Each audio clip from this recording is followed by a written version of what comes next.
Welcome to Spencer's Comic Quick Tips for Comics. Here's a look at what we'll be creating today. If you're coloring a comic in Photoshop, you've probably run into this problem.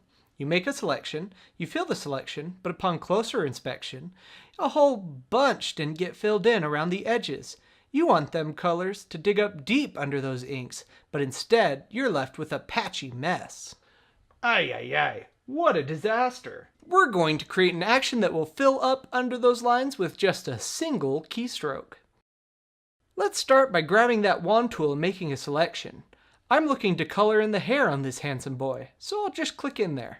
There's a little bit of setup involved here, but it's well worth the small investment. Click Window on the menu bar and then select Actions to open the Actions window. Click the little page icon to create a new action. Let's call it Expand and Fill. While we're here, we can also assign a keyboard shortcut. I use F5 for this action, so I mean, you probably should too. Hit record and you're on your way. Anything you do now will be recorded and duplicated anytime you hit that shortcut key, which could be anything, but we all know you set to be F5. The first thing we want Photoshop to do for us is expand the selection. You can do this under Select, Modify, Expand. How much you expand your selection will depend on the resolution of your document and the thickness of your line art. For now, we'll just put 2 pixels, as we can always adjust it later. The next thing is to fill the selection with your foreground color. You can find it under the menu, Edit, Fill, and make sure it is set to foreground color, mode normal, opacity 100%. Last thing is to deselect the selection. This is under the menu, Select, Deselect, or by hitting Ctrl-D on PC or Command-D on Mac.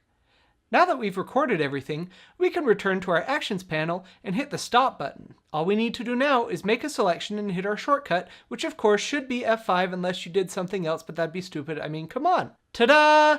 As simple as that. If you need to make adjustments to the action, you can always double-click on the step in question to make a change. Say we want to expand 3 pixels each time. I just double-click Expand and it allows me to edit the value with ease. Actions can save you a ton of time and range from as simple as this to stuff that is much more complicated.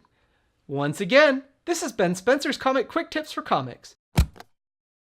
A tagline would go here if I had one.